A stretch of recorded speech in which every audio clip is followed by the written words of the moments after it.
দর্শক স্বাগত জানাচ্ছি। আপনাদের সাথে আছে মোহাম্মদ লোটাস আহমেদ। আপনাদেরকে মূলত এই সময় আমরা যুক্ত করেছি একটি ব্রেকিং নিউজ দেওয়ার জন্য। কিন্তু জানিয়ে রাখার চেষ্টা করি যে শরীফ ওসমান বিন হাদি, যিনি ইনকিলাব মঞ্চের সাবেক মুখপাত্র ছিলেন, যিনি কিন্তু বাংলাদেশে সন্ত্রাসীদের গুলিতে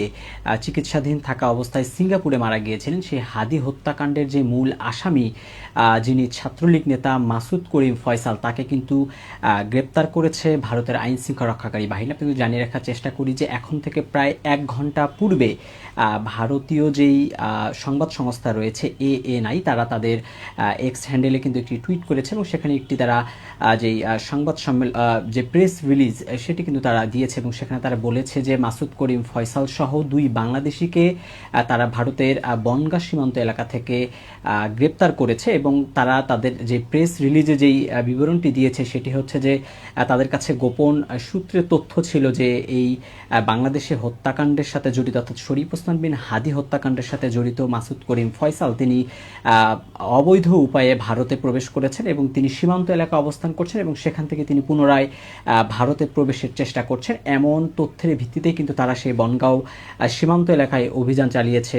ভারতীয় আইন শৃঙ্খলা রক্ষাকারী বাহিনী এবং সেখান থেকে কিন্তু মাসুদ করিম ফয়সাল এবং আলমগীর নামে দুজনকে কিন্তু তারা গ্রেপ্তার করতে সমর্থ হয়েছে। আমরা যদি প্রেস রিলিজটি থেকে আমরা বিজ্ঞপ্তিটি আপনাদেরকে পড়ে শোনার চেষ্টা করি, যে তারা বলছেন যে বাংলাদেশের চাঁদাবাজি ও হত্যাসহ গুরুতর অপরাধ করে দেশ থেকে পালিয়ে অবৈধভাবে ভারতে প্রবেশ করেছিল মাসুদ করিম ফয়সাল এবং আলমগীর নামে আরেকজন। এর ভিতরে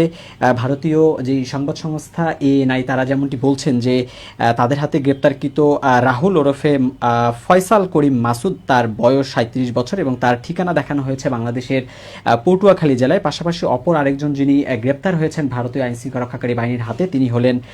আলমগীর হোসেন, যার বয়স দেখানো হয়েছে 34 বছর এবং তার ঠিকানা দেখানো হয়েছে বাংলাদেশের ঢাকায়। এবং ANI জানিয়েছেন যে প্রাথমিক জিজ্ঞাসাবাদে তাদের কাছ থেকে জানা গেছে যে ফয়সাল করিম মাসুদ এবং আলমগীর হোসেন বাংলাদেশি রাজনৈতিক কর্মী ওসমান হাদি হত্যা করে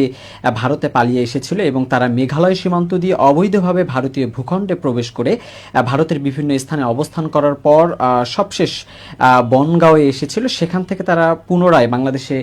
ফেরত যাওয়ার কিন্তু চেষ্টা করছিল, এমন তথ্য কিন্তু ভারতের কাছে ছিল, অর্থাৎ ভারতীয় আইন শৃঙ্খলা রক্ষাকারী বাহিনীর হাতে ছিল এবং সেই তথ্যের ভিত্তিতেই মূলত সেই বনগাঁও যে সীমান্ত এলাকা রয়েছে ভারতের, সেখানে কিন্তু অভিযান পরিচালনা করেছিল ভারতীয় আইন শৃঙ্খলা রক্ষাকারী বাহিনীর সদস্যরা এবং সেখান থেকে কিন্তু মাসুদ করিম ফয়সাল, তাকে এবং আলমগীর হোসেন সহ এই দুজনকে কিন্তু তারা আটক করেছে এবং তারা জানিয়েছে যে গত যে রাত গিয়েছে সেই রাতে কিন্তু তাদেরকে সীমান্ত এলাকা থেকে আটক করা হয়েছে, এমন তথ্যই কিন্তু ANI ভারতীয় আইন শৃঙ্খলা রক্ষাকারী বাহিনীর বরাদি আমাদেরকে জানিয়েছে। তবে আমরা এই তথ্য পাওয়ার পরেই নয়া দিগন্তের আমাদের জ্যেষ্ঠ যেই সাংবাদিকরা রয়েছে তারা কিন্তু সরকারের সংশ্লিষ্ট মহল এবং বাংলাদেশের যে আইন শৃঙ্খলা রক্ষাকারী বাহিনী রয়েছে তাদের ঊর্ধ্বতন কর্মকর্তাদের সাথে যোগাযোগ করা হয়েছে। তবে অফিসিয়ালি এই বিষয়ে কিন্তু আইন শৃঙ্খলা রক্ষাকারী বাহিনী বাংলাদেশের এবং বাংলাদেশ সরকারের পক্ষ থেকে কিন্তু আনুষ্ঠানিকভাবে কিছু জানানো হয়নি এবং ভারতের পক্ষ থেকে যেমনটি বলা হচ্ছে যে সেই দুজনকে ভারত সরকার গ্রেপ্তার করলেও বাংলাদেশ সরকারের পক্ষ থেকে কিন্তু আনুষ্ঠানিকভাবে তাদের সাথে এই বিষয়ে কোনো ধরনের যোগাযোগ কিন্তু আসলে করা হয়নি। সব মিলিয়ে এই দুজন ব্যক্তিকে ভারতের যে সংশ্লিষ্ট আদালত রয়েছে সে আদালতে উঠানো হয়েছিল এবং আদালত তাদেরকে কিন্তু পুলিশ হেফাজতে দেওয়ার নির্দেশ দিয়েছেন এবং তাদেরকে মেঘালয় পুলিশের হেফাজতে দেয়া হয়েছে, এমনটি কিন্তু ভারতীয় সংবাদ সংস্থা ANI আমাদেরকে জানিয়েছে। এছাড়া আপনাকে জানিয়ে রাখার চেষ্টা করি যে গত 12ই ডিসেম্বর নির্বাচনী প্রচারণা চালানো অবস্থায় শরীফ ওসমান বিন হাদি, যিনি ইনকিলাব মঞ্চের মুখপাত্র এবং তিনি ত্রয়োদশ জাতীয় সংসদ নির্বাচনে রাজধানী ঢাকার একটি সংসদীয় আসন থেকে কিন্তু স্বতন্ত্র সংসদ সদস্য প্রার্থীও ছিলেন, তিনি তার নির্বাচনী প্রচারণা চালানোরত অবস্থায় দুজন দুর্বৃত্ত মোটরসাইকেল নিয়ে এসে শরীফ ওসমান বিন হাদি রিকশাতে করে যখন যাচ্ছিলেন পানির ট্যাঙ্ক এলাকা থেকে, অর্থাৎ বিজয়নগর পানির ট্যাঙ্ক এলাকা থেকে তিনি যখন হাইকোর্টের দিকে যাচ্ছেন সেই সময় কিন্তু মোটরসাইকেল নিয়ে এসে দুজন দুর্বৃত্ত শরীফ ওসমান বিন হাদিকে লক্ষ্য করে কিন্তু গুলি ছোড়ে এবং সেই সময় গুরুতর আহত অবস্থায় শরীফ ওসমান হাদিকে কিন্তু উদ্ধার করে সাথে সাথেই ঢাকা মেডিকেল কলেজ হাসপাতালে নেওয়া হয়েছিল এবং সেখানে প্রাথমিক চিকিৎসা শেষে তাকে উন্নত চিকিৎসার জন্য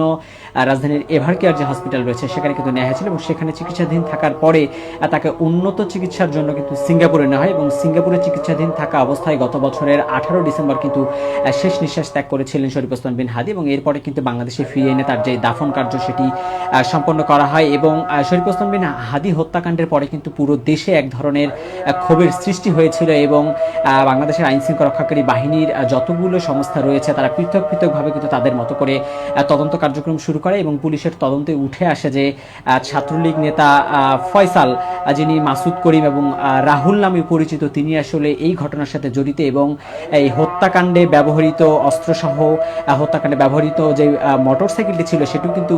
বাংলাদেশের আইন শৃঙ্খলা রক্ষাকারী বাহিনীর সদস্যরা সেই সময় সেটিকে জব্দ করেছিল। তবে মাসুদ করিম ফয়সাল তিনি ভারতে পালিয়ে গিয়েছিলেন এবং এই ঘটনার পরে কিন্তু মামলা হয়েছে এবং সেই মামলায় এই ছাত্রলীগ নেতা মাসুদ করিম ফয়সালকে কিন্তু প্রধান আসামি করে মামলাটি দায়ের করা হয়েছিল এবং সেই মামলাটি কিন্তু এখনও তদন্তাধীন রয়েছে। এছাড়াও যদি জানিয়ে রাখার চেষ্টা করি আপনাদেরকে যে সেই সময় কিন্তু মাসুদ করিম ফয়সাল, যিনি কার্যক্রম নিষিদ্ধ ছাত্রলীগের একজন নেতা বা কর্মী যেটাই বলি না কেন, তিনি কিন্তু ভারতে পালিয়ে গিয়েছিলেন এবং তিনি তার ব্যবহৃত যে ফেসবুক আইডি রয়েছে সেখান থেকে কিন্তু তিনি একাধিকবার ভারতে থাকা অবস্থায় ফেসবুকে এসেছেন এবং তিনি বলেছেন যে তিনি বাংলাদেশে নেই, তাকে আসলে ধরা সম্ভব হবে না। এছাড়াও কিন্তু তিনি এই হত্যাকাণ্ডের পিছনে পক্ষে বিপক্ষে নানা ধরনের মতামত দিয়েছেন। তবে দীর্ঘ একটি সময় কিন্তু অতিবাহিত হয়েছে, তবে এই মামলার যে মূল আসামি মাসুদ করিম ফয়সাল তাকে কিন্তু গ্রেপ্তার করতে ব্যর্থ হয়েছে বাংলাদেশের আইন শৃঙ্খলা রক্ষাকারী বাহিনী এবং ইনকিলাব মঞ্চ সহ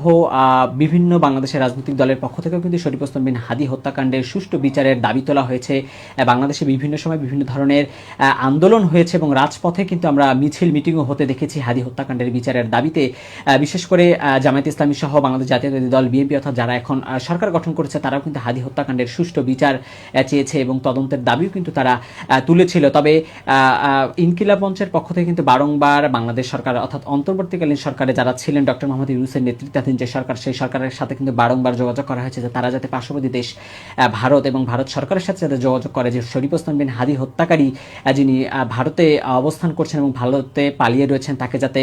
ভারত সরকার গ্রেপ্তার করে বাংলাদেশের কাছে হস্তান্তর করে এবং দাবি কিন্তু তোলা হয়েছিল। তবে সর্বশেষে আজকে ভারতীয় সংবাদ সংস্থা এএনআই তারা তাদের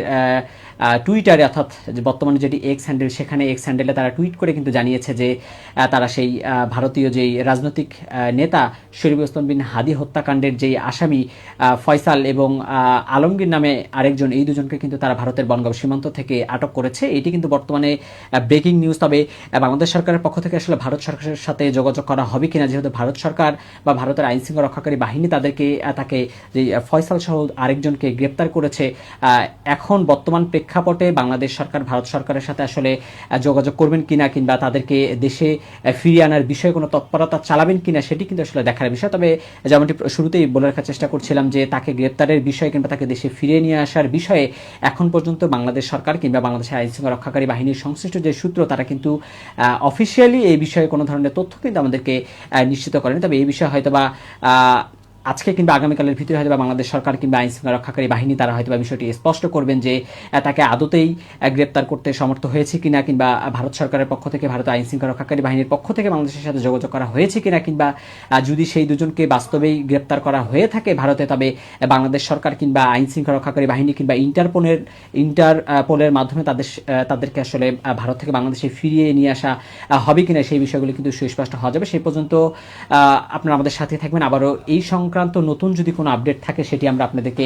জানানোর চেষ্টা করব।